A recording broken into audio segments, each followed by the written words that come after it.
Հետազոտողներ գրում են, որ ՔՊ-ի եւ վարչապետի վարկանիշը պատմականացվում է եւ դրան զուգահեռ բարձրանում է Ռոբերտ Քոչարյանի վարկանիշը։ Ինչպես կմեկնաբանեք։ Լավ է։ Ռոբերտ Քոչարյանի վարկանիշի հետ մասին խոսելիս միշտ պետք է հիշել, որ Ռոբերտ Քոչարյանի նախագահական բացարձակ իշխանություն ունենալու ժամանակ չի կարողացել երբևիցե իր մրցակիցներին նորեկ մրցակիցներին քաղաքական դաշտում հաղթի։ Դա խաբկանք է,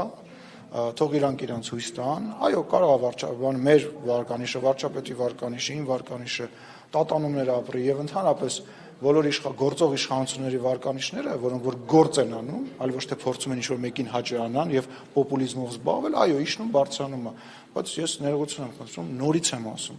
մի համարեք, որ սա ինչ-որ իրականություն է, որը ցանկալի իրականություն է, ես վստահ եմ միանշանակ, որ քաղաքացիական պայմանագիր կուսակցությունը հաջորդ ընտրություններին, չեմ կարծում նաև, որ մենք դաշինքով ենք գնալու, դա իմ վստահ կարծիքն է, քաղաքացիական պայմանագիր կուսակցությունը 1 տարի հետո Հայաստանի Հանրապետության ժողովրդի հետ խոսելու է եւ ստանալու է 50+1 ձայներ։ Միանձնյա ամենայն հավանականությամբ կազմելու է իշխանություն եւ շարունակելու է այն բարեփոխումները, որը որ Հայաստանի Հանրապետությանը պետք է։ Այն ինչ որ մենք արել ենք Հայաստանի Հանրապետության դրական, որ չընդհատես կիմանաս, որ չընդհատեք կա։ Նախ Ռոբերտ Քոչարյանը այդ հարցում մեզ, նախ Ռոբերտ Քոչարյանը եւ Սերժ Սարգսյանը մեզ կօգնեն այդ հարցում, ինչպես նաեւ Արտուր Վանեցյանները եւ մնացած նման մարդիկ, հենց իրանք մտնեն եթեր, մեր վարկանիշը կսկսի բարձրանալ։ Եթե դրան միանան Վազգեն Մանուկյանները եւ Բագրատ Սրբազանները, վարկանիշը եւս 5 սանդղակով կավելանա։ Իսկ եթե իրենք բոլորով սկսեն տենց բաներ անել, ես կարծում եմ մենք կարանք ուղղակի տանից դուրս չգանք։ Այդ մեկ, երկրորդը, այդ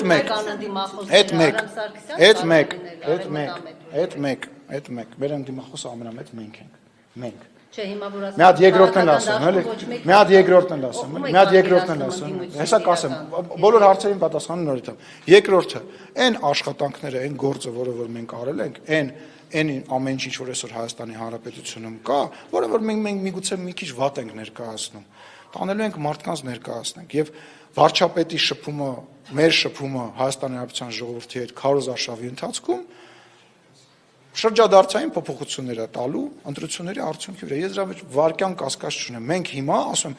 դուք այդքան վատ բաներ եք գրում, ասում դուք չէ՞ էլի ընդհանրապես եմ ասում, գրում ասում, չէ։ Ես ամեն օր ոդկով իջնում եմ։ Ես 3 նիստից հետո ոդկով եմ իջել, դրանից մի օր առաջ իջել եմ, 5-6 անգամ նկարվել եմ, մարդկանց հետ զրուցել եմ, դրսից եկած մարդկանց հետ, Երևանում ապրող մարդկանց հետ։ Ժողովուրդ, այս Facebook-յան իրականությունից դուրս կա իրականություն, որտեղ իմաստուն հայ մարդը գիտի, որ ինքը նախնիների վերադարձը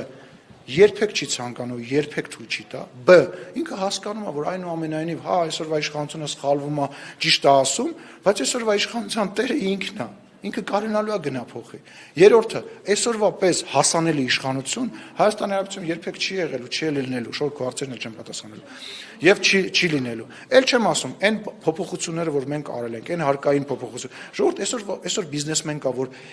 իմ անվտանգության աշխատանքի կամ վարչապետի աշխատակցի ղեկավարի անունը կամ հեռախոսի համար ունի, որ ինչ-որ զանգի հարց լուծի, կամ իր հարկայինի պետի համար ունի, որ զանգի իր հարկայինի հարցը լուծի,